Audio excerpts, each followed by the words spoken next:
In World War II, there are a lot of African Americans that went to foreign soil to fight.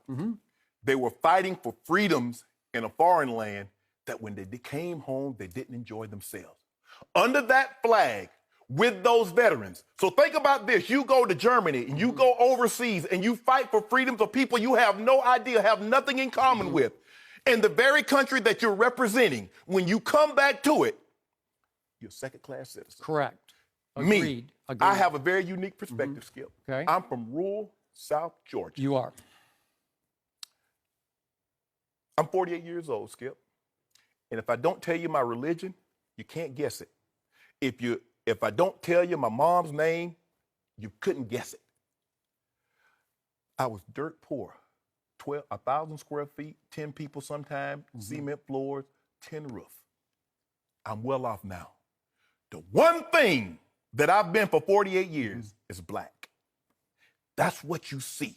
You don't see my religion. You don't see my orientation. You don't know my political affiliation. But you see this. I see people get on shows and the officers say non-compliance.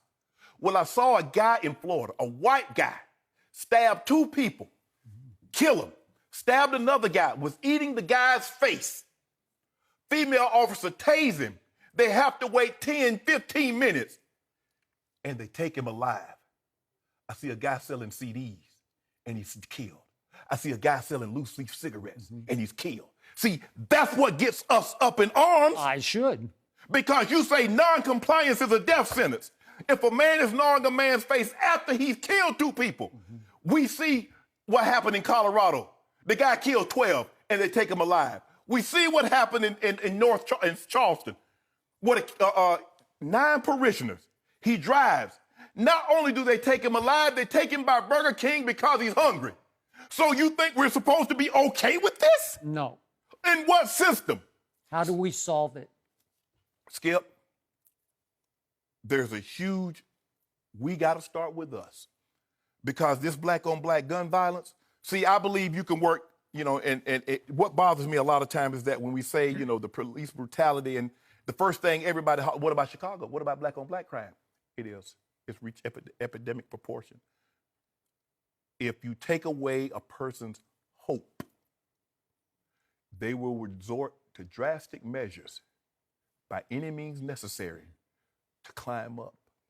They will destroy themselves in their own community because that's close proximity. A very good friend of mine, and I hope we can have him on, Michael Eric Dyson, he says, people kill in close proximity to where they are. Blacks kill blacks, white kills blacks, so forth and so on. So unless you got an integrated community, then and only then can you get apples and apples and oranges. How do we solve that? We got to get educated. Fix that? We got to get educated, Skip. Our education system in our communities is not good. We got to get guys employed. We got to get people employed, Skip. Because if you don't have money and you want something nice, either I got one or 2 ways. I sell drugs or I go steal it or I go take it.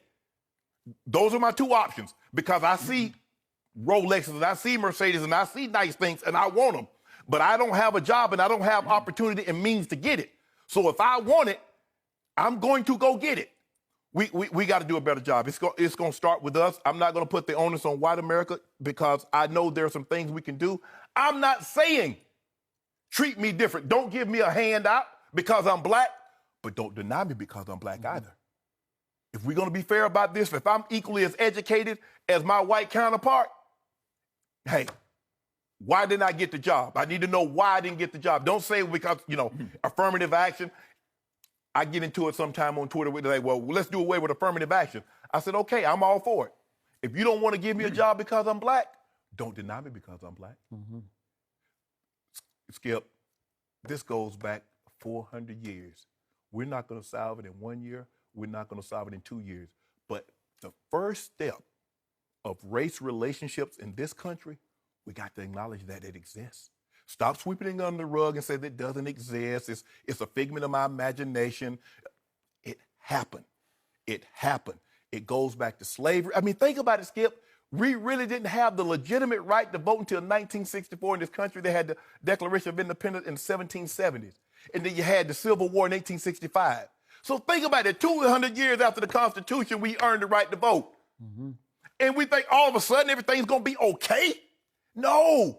There's 200, 300, 400 years of frustration that's built up. Have we made any progress since 1964? Yes, I'm not going to judge a man by where he is. They say that's what the saying is. They say you never judge a man by where he is because you don't know how far he's come. John Lewis, who's from where I formerly reside in Atlanta, he says, guys, if you think it's bad, you have no idea what it was like in the 50s and the 60s. He almost lost his life. It's better. We've come a long way, Skip, but we got a long way to go. I agree. We got a long way to go. I want you to know Michael Eric Dyson, also a close friend of mine. Yes. We will have him on this show. And all I can do is to continue this conversation on this show. I am open to doing, saying, moving anything to try to help fix this in my own tiny little white guy way. Whatever I can do, show me, direct me, and I will do it. Because But don't tell me it's a figment of my imagination. No. And when we grieve, don't tell us, listen, don't tell us what to grieve for, and don't tell us how long we should grieve. Oh, slavery happened. And I was like, hold on, wait a minute. It happened, it existed. I said, I've never heard a person tell a Jewish person the Holocaust. You weren't in the Holocaust. Your mom, they don't say that, but they tell, oh, you black, get over slavery. Your mom wasn't in slavery. You weren't a slave. No, hear me. I'm trying to have a conversation because this is what will happen. The peaceful protest, we'll try a peaceful route, like Colin Kaepernick sitting down or taking a knee. And then when you won't listen, we'll make you hear us. You'll have a Ferguson, you'll have a Baltimore, or you'll have a Watts in the 60s. You don't want that. A Dallas. Yes, you don't want that. Listen, let's talk. We can have intelligent, but believe it's real. It is real in Black America's mind that we are disproportionately treated unfairly.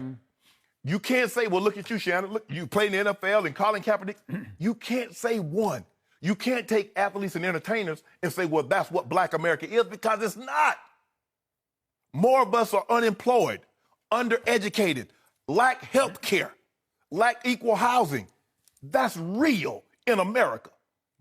So unless we, America, believe that it is real, and when you hear people talk about it, listen to them, it's only going to get worse, Skip.